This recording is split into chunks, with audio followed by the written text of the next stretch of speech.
That's fine. Sorry, I don't want to fight. I will begin with a word of prayer. Dear Father, we thank you for this day. I thank you for the break just completed, and just pray you be with us, help us to glorify what we do, and just understand a little bit more about your creation, Lord. In your name I pray, there, Jesus. Amen. So we have reached chapter 8 now in my notes, which is basically an informal introduction to manifolds. So what is a manifold? And so we're going to talk about what is a manifold. We're going to talk about what does the tangent space to a manifold look like. And then we'll look at functions between manifolds. We'll look at how to differentiate a function that's defined on a manifold, right? So essentially what we're doing is building the rudiments of how to do calculus on curved space, all right? So let's run my mic. So draw a picture here. So a manifold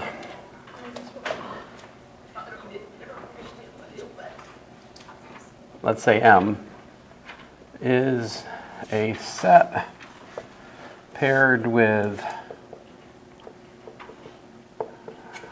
an atlas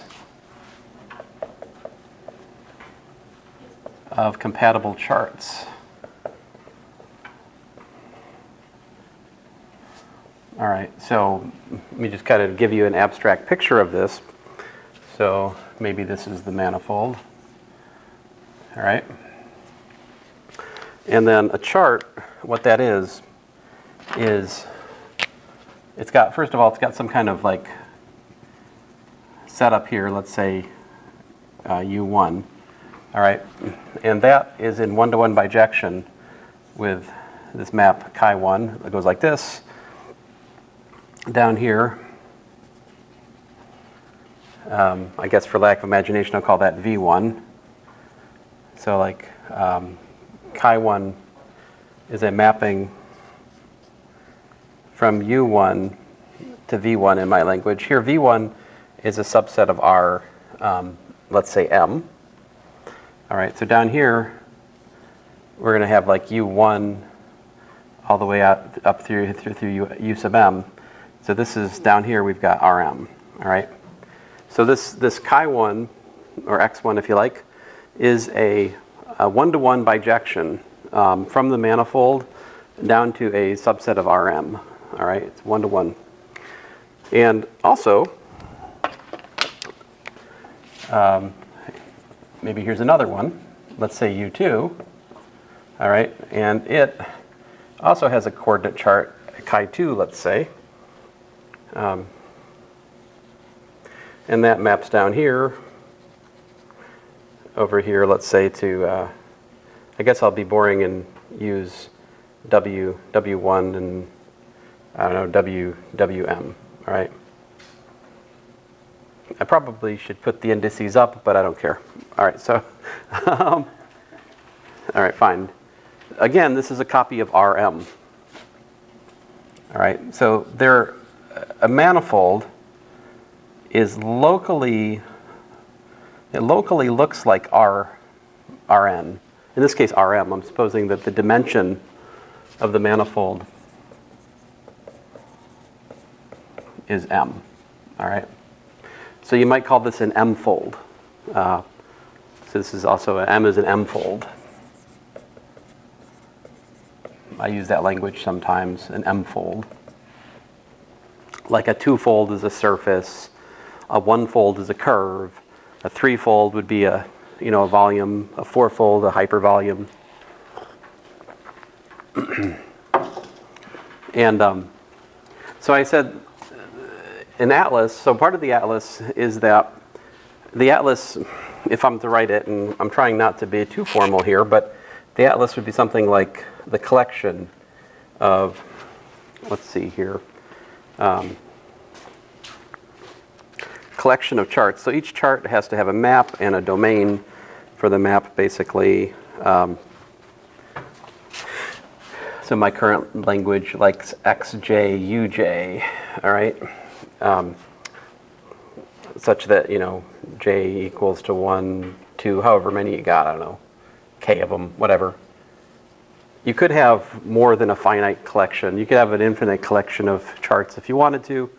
All of our examples will have like 1 or 2, maybe 4. All right, not that many. So for it to be an atlas, the union of all the u's, right? Like the union of the u sub j's has to be equal to the m. All right. All of the coordinate charts have to cover the totality of the manifold, and also they have to be compatible. So what does compatible mean? Compatible means that whenever there is some kind of like overlap, as I've illustrated here. What manner of snacking is this? Willy Wonka. Is that Willy Wonka? I need glasses. They're baked navy beans now. Baked? Taco flavor. Pretty good, actually. Baked what? No. Did you say beans? Yeah, they're beans. Bean snacks? No. It's hard pass. Let's see here. Sorry. So if there's some overlap, like here in my picture, right? So this would be U1 intersect U2. Then on that overlap, we can compare the charts, right? We can look at this overlap region would map to some subset here, and that would map to some subset over here. I'm not sure exactly. I don't want to get too technical, but there's a mapping that we can go from here to here with, right? And so that would be, all right, the last shall be first. So chi2 composed with chi1 inverse would go that way, right? And vice versa, right? We could also go the other direction. We could also do this, right? We could go this way. That would be chi1 composed with chi2 inverse, all right? But the assumption here of a manifold is that these transition functions, which I've just written down, these guys down here are called transition functions, these have to be smooth if we're talking about a smooth manifold. Other people talk about like a CK manifold, which means you could differentiate k times continuously. If you're working with a CK manifold, which we won't, but if you were to, then the transition functions would just be k times differentiable. All right? You can also work with like a complex manifold where these transition functions have to have a certain complex structure. Whatever kind of manifold you want to work with, you build that structure into the transition functions, and that is how we basically put that structure on an abstract set by basically stealing it. Everything with manifold theory is theft. It's all stealing things from Rm up to the manifold using the coordinate charts and their inverses. These coordinate charts are one-to-one bijections, so every one of them has an inverse. So a different notation here, right? Sometimes I'll just put this equals to x, and sometimes I'll just put this equals to y, right? And in that context, I would have something like, x composed with y inverse and y composed with x inverse are transition functions, right? In that, if I use that notation. From where? From Rm to Rm. Well, I mean, a subset of Rm, of course, but that being said, we're back to the start of the course, right? We have already a notion of what it means for such a mapping to be differentiable, right? We calculate its Jacobian matrix. If that's full of, smooth partial derivative functions, then the mapping's smooth. And so smooth just means that you can calculate as many derivatives as you like without end, right? Okay.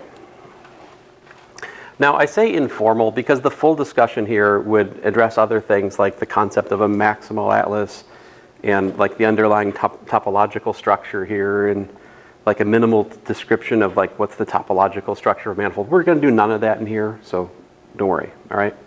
But there is more to say about the basics of a manifold. And also, the concept of a set, that's the other thing that's interesting, is you can take a particular set and you can pair it with an atlas, right? And then you can look at what's called the maximal atlas, which is the set of all possible charts which are compatible with your given atlas.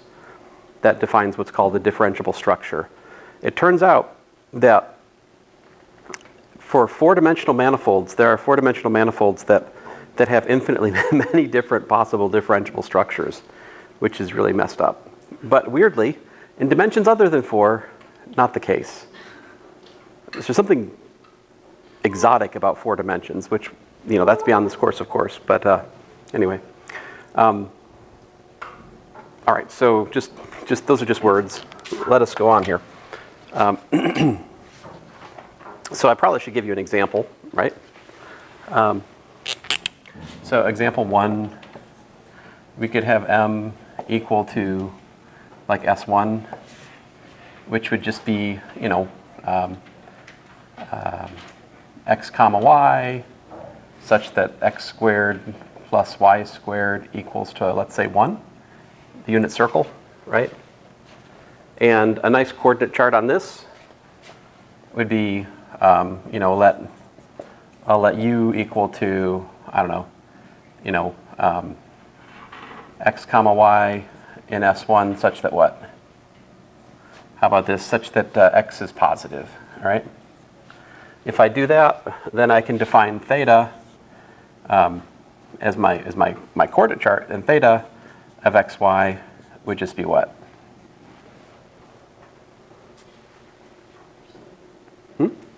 Say again? I'm scared. Don't be scared. So how about this? Inverse tangent of y over x, right? And so this is the angle chart on the unit circle, right?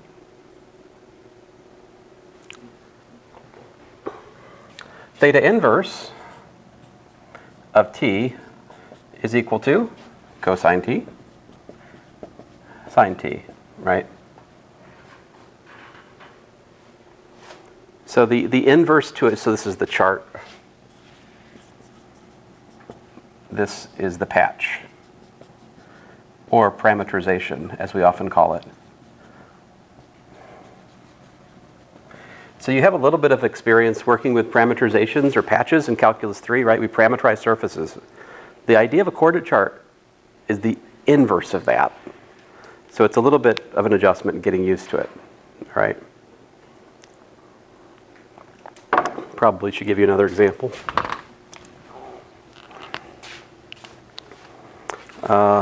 Let's see here. Example 2. We could look at my manifold is the set UVW such that u squared plus v squared plus a w squared equals to 1. All right. And I can define chi plus on UVW equal to UV. I can define chi r on UVW equal to UW. And let me make it clear here for what's my domain. My U plus is going to be UVW in M such that, let's say, W is positive. And I'll make my UR UVW in M such that V is positive. I'm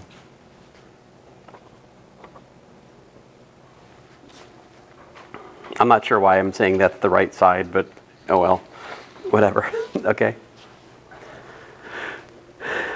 So if I can hazard a somewhat sketchy picture, M is like this, and on the one hand, I have this guy. On the other hand, I've got this guy.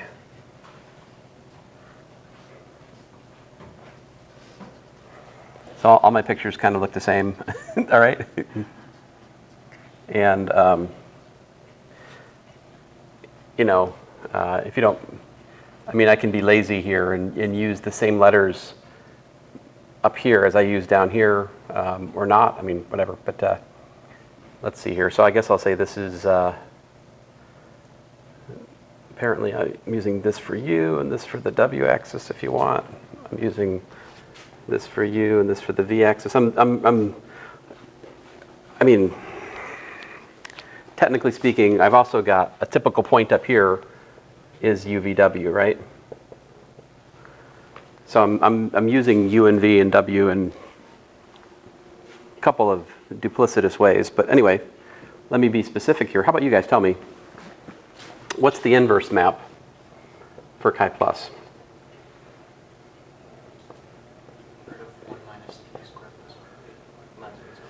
Say again, what? The root of 1 minus u squared minus v squared.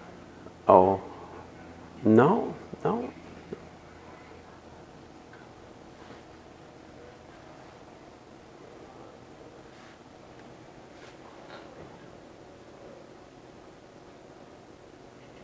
I mean, all right, so. Is that 1 to 1? Yeah, yeah. So chi inverse of, my bad, chi, all right, chi plus of UVW is equal to UV, right? But that's also equal to, let's say AB. So that gives me A equals to, well, it gives me U equals to A, right? And V equals to B. And so this is AB. Oh, ABC, right? I'm sorry, guys. Give me a second here. I didn't think through the derivation of this. I just wrote the formula down earlier today, so I'm not thinking clearly yet. All right. I mean, I can write, give me a second here. How do we find the inverse map? What do I have to do? Think about spheres. Think about spheres, yeah. How about this? I have to take this equation and I have to solve it for U and for V. But you notice that we should have chi plus inverse of UVW, of UV, right? Equals to UVW, right? Yeah. So the first two are free. But W, where does it come from? That's the root one. That's the root one, yeah. So, and because it's positive, that's why I put square root of 1 minus u squared minus v squared, right?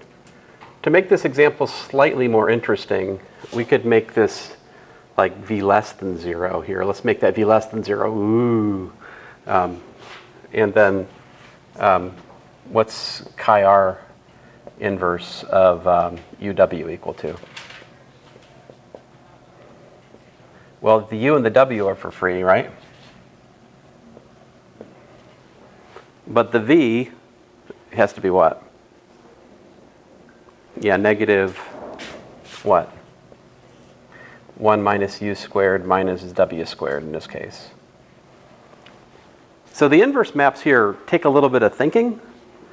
The algebra is a little bit different than what we've done before, but it's actually simpler and yet harder in a weird way. I don't know, it's kind of unsettling, right?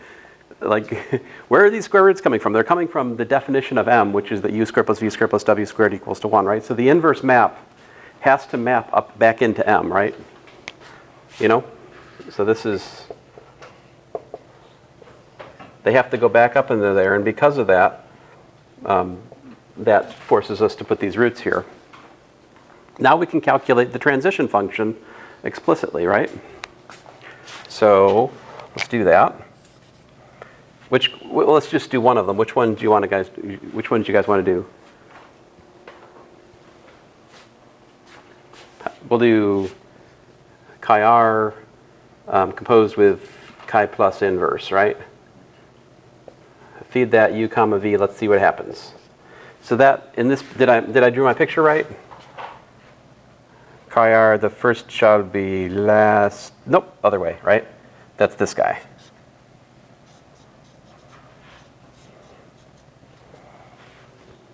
Let's see that if, and like, what is the, what's the overlap between the, you know, the UR and the U plus, right?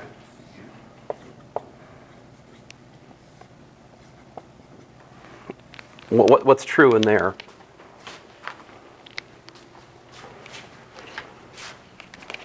We have two conditions, right? On the overlap, what are those? You said W, oh, so W is positive and V is negative, right? Okay. So, so that maps down to here and over to here as well. So this, of course, is going to, my picture's not quite right. We're going to have W positive for the image, and we're going to have V, well, I almost got it right, V less than 0 for the image, right? So like if my picture was right, it should be more like this, you know? And given the details, right? Okay, anyway, so how do we compose things? We have XR of X plus inverse, but X plus inverse was UV square root of 1 minus U squared minus V squared, yeah? And then what does XR do?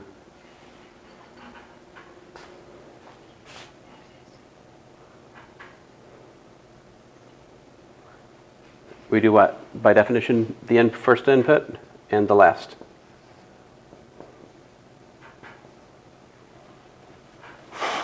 Then the question is this a smooth map? Well, the answer is we're in trouble if U squared plus V squared is 1. That feeds a 0 into the square root. Square root's got a vertical tangent where its entry is 0. But we don't actually get there, do we? Because why? What's that? Because yeah, V is less than 0, right? So we can't get to V equals to 0. I think we need like, I'm trying to think here. I can't get U squared plus V squared equals to 1 in this context, if I'm thinking of it correctly. Because then W has to equal 0, which is not what So the square root being, the input to the square root being 0 would correspond to the W being 0, you say? Yeah, that's true. But W equal to 0 is not possible here. Yeah. This is where you just say clearly smooth. Clearly smooth? That's actually true for this class. So, yeah. All right. Anyway, any questions? Yeah. Doesn't that, using this, doesn't that imply restrictions on like U and V? Yes. I think so. I mean, to be careful, we can only consider the transition functions relative to where they can be compared. So that puts both restrictions into play. Yeah. So So if they were completely overlapping, then there's no restrictions. if there was no overlap between the domain, then as long as they're both bijections, we're okay. If they're completely overlapping, then they're, you know, one composed of the inverse of the other has to be a smooth function. So, I mean, this can happen. So like in the notes, I have an easier example. I have like a circle. And in the notes, if you look at it, I've got the circle. I've got, you know, the right, the left, up, down. There's 4 charts, and you can consider their overlap functions. And it's always like a square root Or it's either a square root or sometimes it's just the identity. Like it depends on the nature of the overlap. But now there are other things.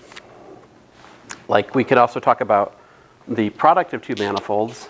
So like, construction.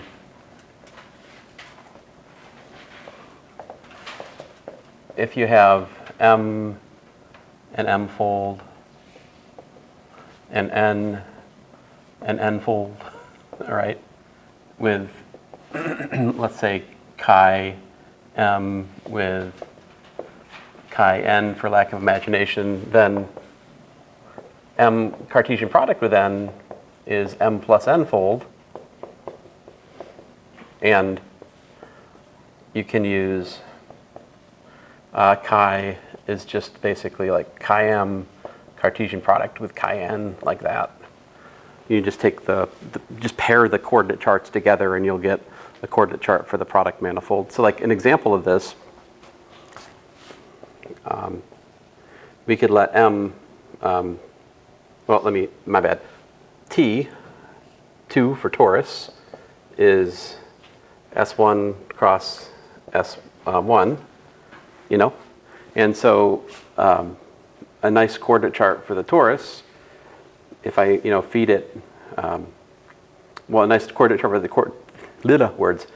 a nice coordinate chart for the torus is just like theta Cartesian, like let's say theta 1, theta 2, where those are separately the angle maps on the circle,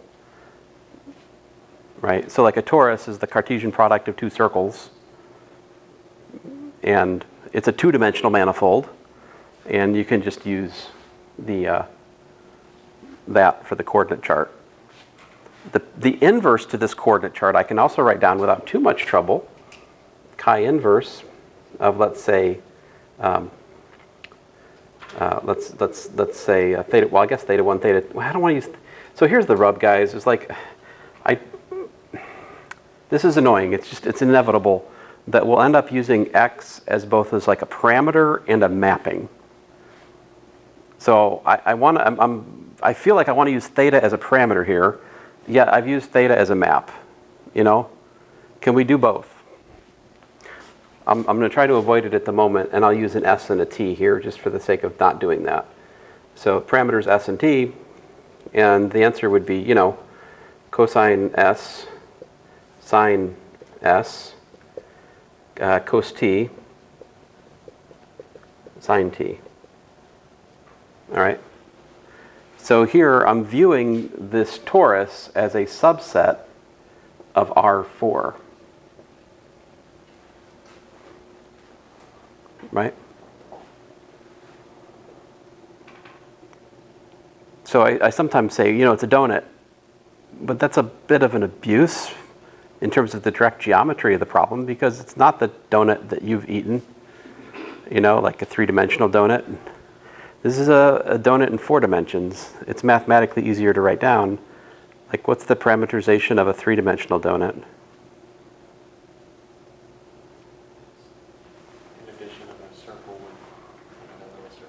Yeah, so you're like, it's a surface of revolution, right? You take a little circle and then you rotate it around a larger circle, right? And so we can parameterize that, right? You can write down formulas for that. But explicitly writing coordinate charts down on that would take me a while in here. All right. Okay, so there are other examples of coordinate charts. Can you guys suggest any? This is very expansive. Like anytime we have two manifolds, we can take them, Cartesian product them, and get a new manifold which is bigger just by pairing the charts. That's like a very useful example. Another example, let's see here. Example 4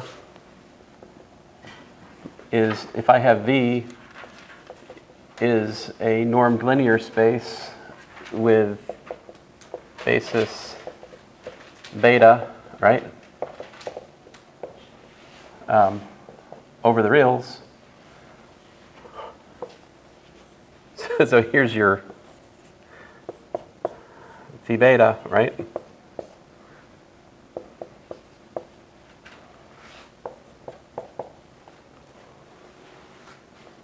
this is a manifold. So V is n-dimensional manifold with global coordinate chart, phi beta.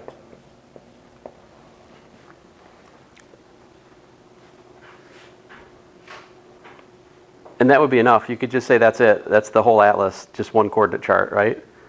Is it compatible? Well, with itself, there's nothing to check. We're done. It's a manifold. Yay. However, if you wanted to lump in other charts, like we often do, if you had another basis, let's think about that for a second. Suppose you had another basis, gamma, right? You'd have this. And how about these transition functions? What are we talking about? You know, the first shall be last, the last shall be first. Wait a minute, no. Whatever I said. So phi beta inverse, phi gamma, like that. Is that smooth? Not only is it smooth, it's its own derivative.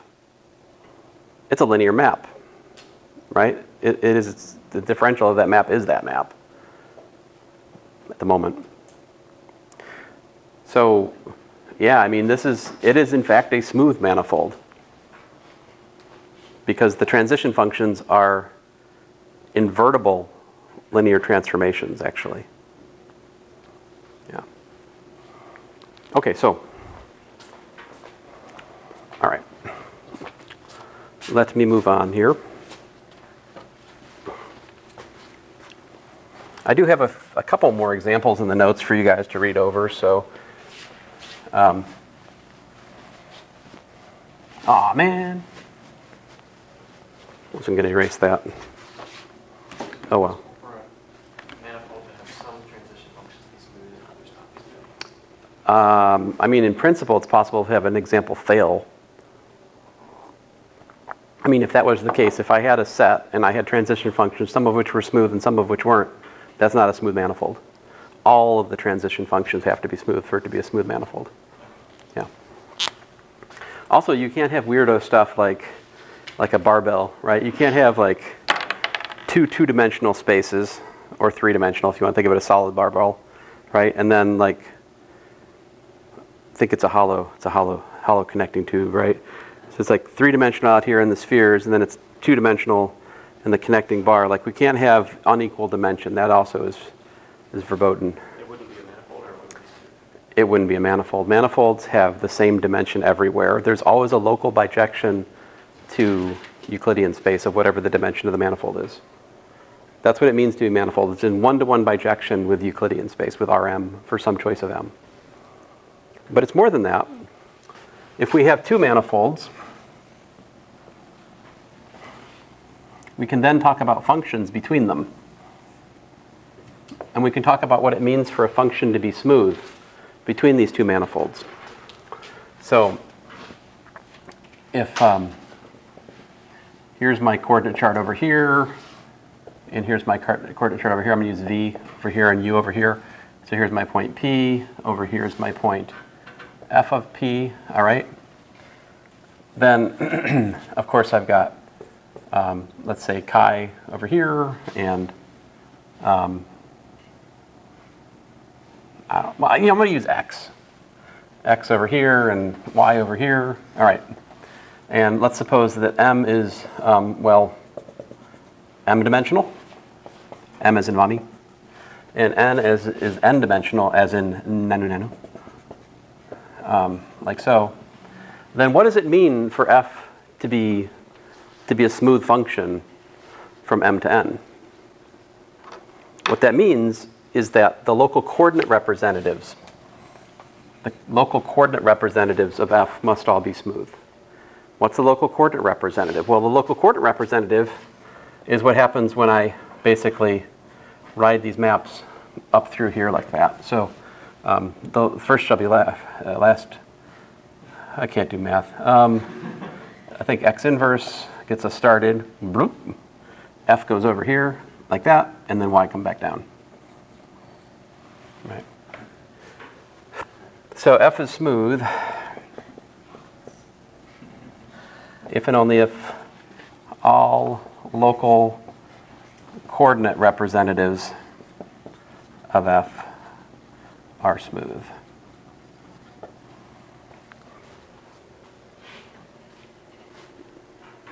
You're like, but did we define what it means for the local coordinate representative to be smooth? Yes, we have already. Because this is a mapping from Rm to Rn. So when I talk about the local coordinate representative, namely this, being smooth, I'm talking about a function from Rm to Rn being smooth. You calculate the Jacobian matrix, and if it's full of continuous, smooth, if it's full of smooth partial derivatives, then it's smooth. All right, so there's that. And what's perhaps the most interesting case is talking about a function, a real valued function from the manifold. All right, so like in that particular case, the picture looks a little bit even simpler. If you don't mind, I think we're done with this. What's that? I'm going to erase the masterpiece, yes. Sometimes,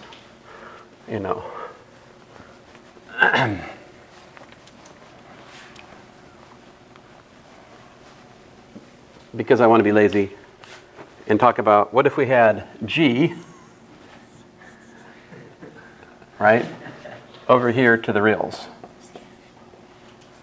So here, G, I'm saying, is a mapping from the manifold to the reals, right?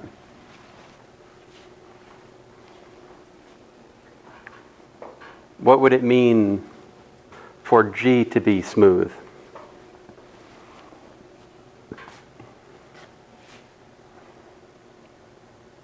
All right. So you might be like, then yeah, we need to look at the local coordinate representative G. So I'll draw that here, going from here to here, right? So that is G composed with what? X inverse. So this is smooth if and only if G composed with X inverse is smooth from, Rm to R, right? For each chart X on M. So if there were multiple charts, we'd have to check the local coordinate representative of the function on each chart separately in order to get smoothness in the global sense, right? At a particular point, we can talk about the function being smooth at a particular point, just meaning if you can check any chart there, if you have smoothness with respect to any chart at a given point, it implies smoothness with respect to any other local coordinate representative. Because I guess I should have mentioned that we are assuming the transition functions are smooth, right? So yeah, let me while I've got this picture up, let's do a calculation. What would if we looked at two different local coordinate representatives at a particular point where we have two different charts at play, like let's use bars for another chart here. So suppose I also have like X bar like here and Y bar here also, right? So I've got a bar chart there.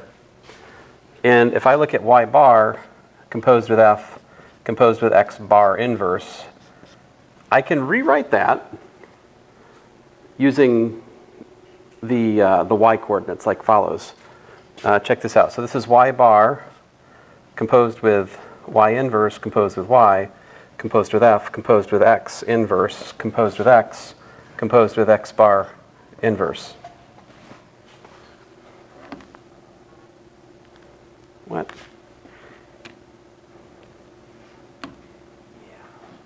Oh, stupid healthcare junk. All right, no one cares. All right, so, yeah, no one cares. So that, if we know, the thing is, if we know that is smooth, right? What are these things on the outside? What are these? these right here are transition functions.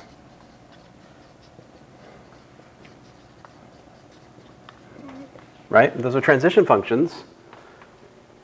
If we assume we're working with a manifold, the transition functions are given to you to be smooth. All right? So what this means is if you check the smoothness of a map with respect to one local coordinate representative, then any other local coordinates that come into play are automatically also going to give you a smooth local coordinate representative. So it suffices to check each point, one chart that covers it. If you check at each point a chart that covers it, and you got enough charts to cover everything, that's enough. It doesn't matter, you know, if 3 of the coordinate charts happen to cover the totality of the manifold, you check smoothness with respect to those 3. It doesn't matter if there's 27 more. You don't have to check those. You already know smoothness with respect to the 3. If it covers everything, then this calculation automatically gives you smoothness of all the other local coordinate representatives. I should have made that a homework problem. Oh well. Okay, so. I already have 8 homework problems that I've picked out, you know. So. We should really. Bonus. First do the bonus. First do the bonus I've already given you. All right, so. Okay, so this is the definition of smooth. That's lovely, but how would we differentiate? Because that's what I claimed we're doing, is we're building how to differentiate on a curved space. Okay, so let's define it. Let's, you know, so x. Notice that x is a mapping from Rm into Rn. So we can reasonably write x as x1, x2, xm, right? Each of these x upper I is a mapping from the domain of x to the reals, right? And so x1 is the first component function, x2 is the second component function, and so forth and so on. For my norm linear space, these are exactly the dual vectors. But anyway. Okay, so how do I differentiate?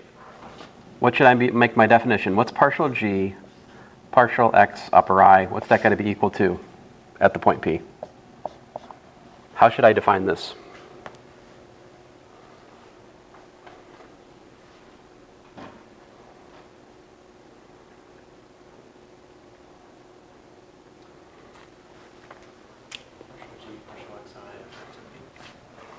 Let's see here. So I guess I should remind you, I'm going to call these like U1 out through UM, right? Oh, I guess I'm putting the indices up now. I don't remember, guys, what I did in the notes. I'm sorry. We're doing both. It looks like the indices are up. All right, they're up. All right, yeah, what's up?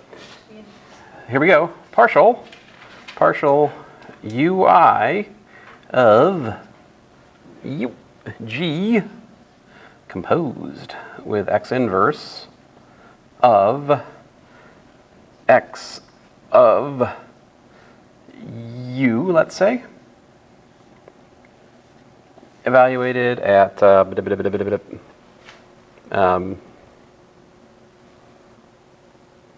x of P, I suppose.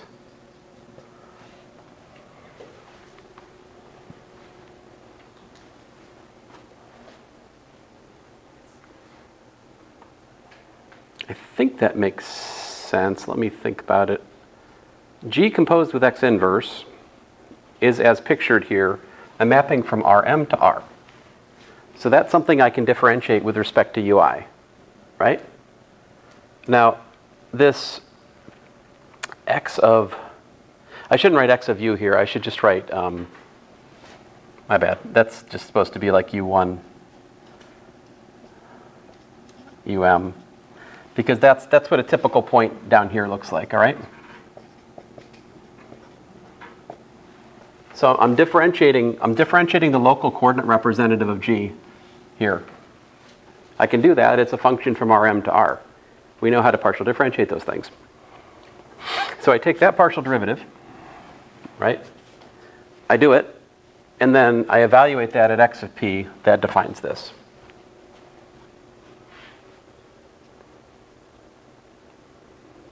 This is the kind of theft I was talking about. This is a definition. This is how we differentiate a function on curved space using the coordinate. Now, probably should use the projector to show you guys some stuff, because I have proofs of properties of this that I would rather us look at together as opposed to me write out again. So In that case, xi is a mapping to ui? xi is a mapping from u to the reals, because it's the ith coordinate, it's the ith component function of x. X is all of these put together. See, x is a mapping from, from here up down to there. So its output is m dimensional. So it has m component functions. So xi of p equals ui. Xi of p equals ui. Yes, very good. And that particular ui. Yes. I'm using these as a variable point because I'm differentiating. If I fixed the point, the derivative would be easier but not interesting. Yes. So you're saying that the derivative here goes to the real? Yes, this derivative is in fact a real number, if it exists. It's not a function? Not unless we let p vary. If p varies, then we get a function. So if we want to think about not just one point, but a bunch of them, then yeah, we'll get a function. That seems because all of our points are fixed. Yeah. I will eventually find my notes here, guys.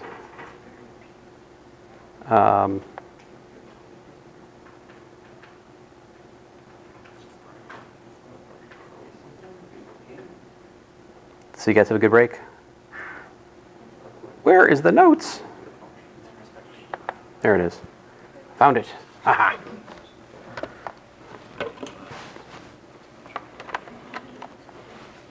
Oh, lest I forget. Let us all attend. I know, right?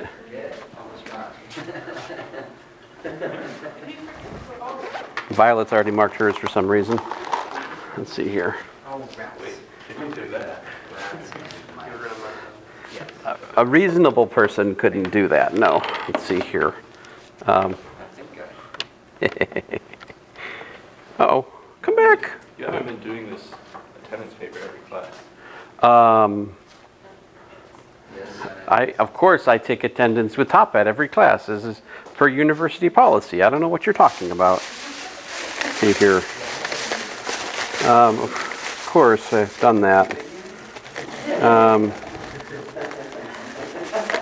Yeah, asking that question's kind of. All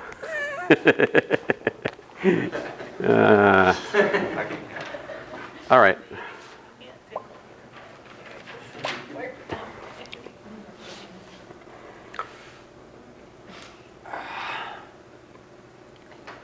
All right. So here is the more wordy version of what I just did. To differentiate a function with respect to the jth coordinate p, we calculate the derivative with respect to the, the jth coordinate of Rn, and this phi is the inverse. Phi is the notation for like x inverse in this jibber jabber. So I had x inverse here instead of phi, and then u equals to phi inverse. I just put u equals to x of p there instead. All right. So here's a different notation that I just used. Partial uj of f composed of x inverse of xp. Right. All right. So that's how we actually differentiate in principle. And so if you look at that, what we're really doing is we're looking at f composed with this, and what this really is a parameterization of the jth coordinate curve, where we're just varying the jth input along the point p. So that gives us a coordinate curve on the manifold, and the partial derivative is exploring the change in the function in that one direction. So it's just like the partial derivative we talk about in calculus 3. It's studying the change of the function along that one curved image of this line down here in the parameter domain. Now, properties of this are kind of unsurprising. What do you think a derivative, how should it work? Well, it's got all of the favorite properties that you love and have come to, assume hold. So like the derivative of a sum is the sum of derivatives. You can pull a constant out. You got a product rule, right? Product rule holds. You got your Kronecker delta, yes. With respect to the ith and the jth component function, ith and jth coordinates, this is the ith coordinate, the jth coordinate. So the partial derivative of the ith coordinate with respect to the jth coordinate is delta ij. And there's also a chain rule. So if I have two coordinate systems in play, x and y, and I calculate this contracted sum over the y derivatives of x against the x derivatives of y, summed over k here, then that works out to Kronecker delta ij. And also, if I take the partial derivative of a function with respect to one coordinate, there's a chain rule. I can rewrite that as the sum of derivatives with respect to the other coordinate system multiplied by these derivatives. So this is the multivariate chain rule. It also it lifts to the manifold just the same. And the proofs of all of these are just nothing more than the definition I wrote down paired with the corresponding property for regular partial derivatives. Like here's the first one. So to calculate this partial derivative, I take f plus cg, I compose with x inverse, and I have to take the partial derivative of that function. But it's a fun fact, if you take the sum of two functions and you compose them with another one, it's equal to the sum of the compositions, and you can pull the scalar out. But then, by properties of partial derivative, that's this plus that partial differentiated, and then evaluating at x of p brings me back to that, which gives me linearity of the partial derivative.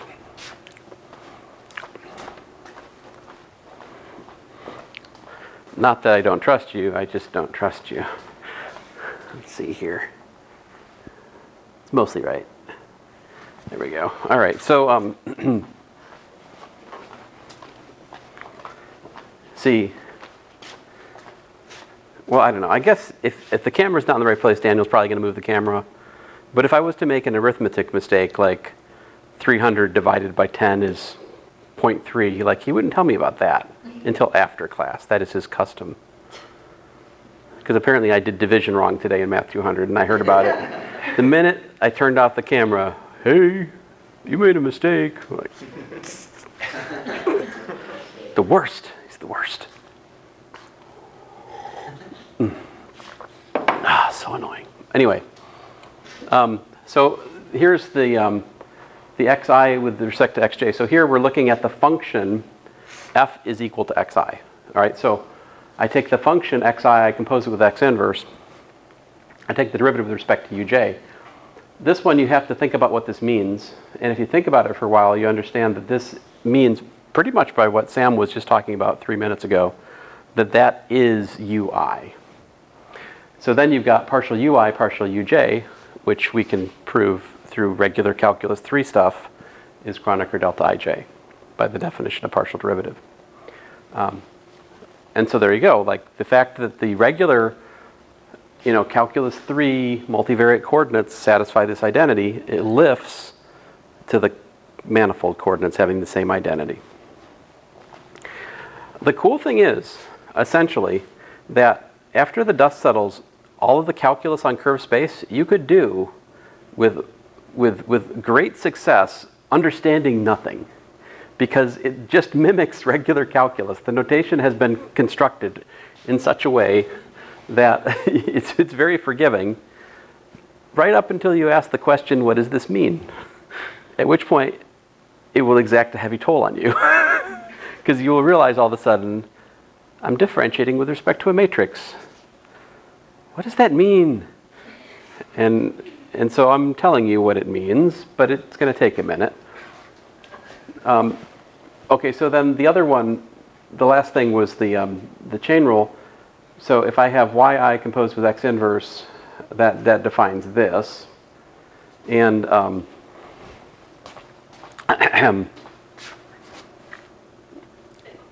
so this is just kind of a setup. So this partial xi, partial yj is exactly this.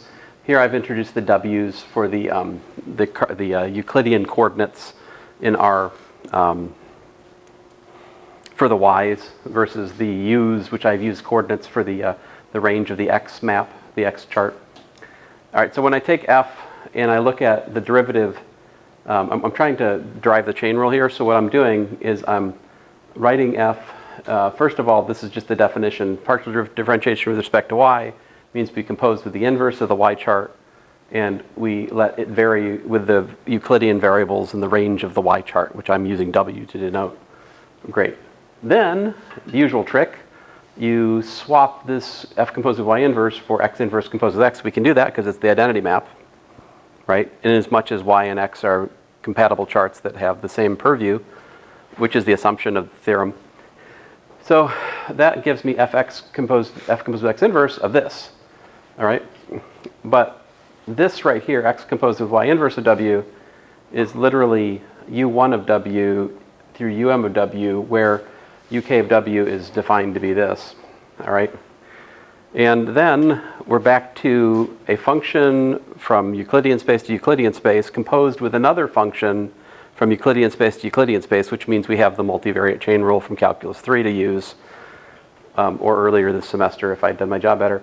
And so that, by ordinary multivariate chain rule, is that. Sometimes pronouns are really nice. And so it's that, and notice the sum over the k coordinate, because that's the component functions here. This is the k, k1, k equals m, k equals 1 to m. So that's the chain rule. And then we have to just kind of understand what that means. So the kth component of this is literally xk composed with y inverse. That's an important step right there. And so what that's saying is if we have this as like a vector valued function and you look at the kth component of it, it's really just the kth component of x composed with y inverse, because what this means is you're composing y inverse into this x, which is like vector valued. So it stands to reason this. And but then that's exactly partial x partial yj, and this is by definition partial f partial xk, and that's the chain rule that I was claiming is true. Now this says something more though, guys, because what this shows you is that if you just cover up the f, right? Cover f up here. Notice that what this also shows is that partial yj can be rewritten as a sum k equals 1 to m of partial xk partial yj of partial xk.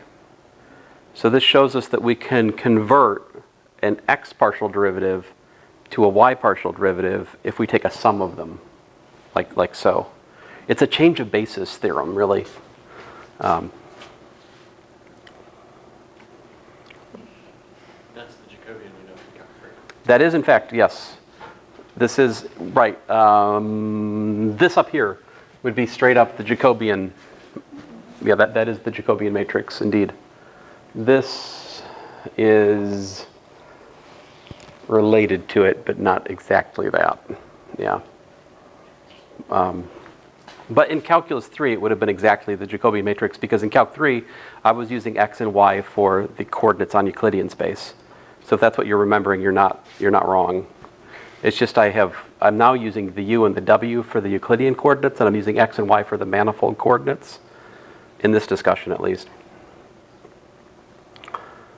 And I'm trying to distinguish those. So,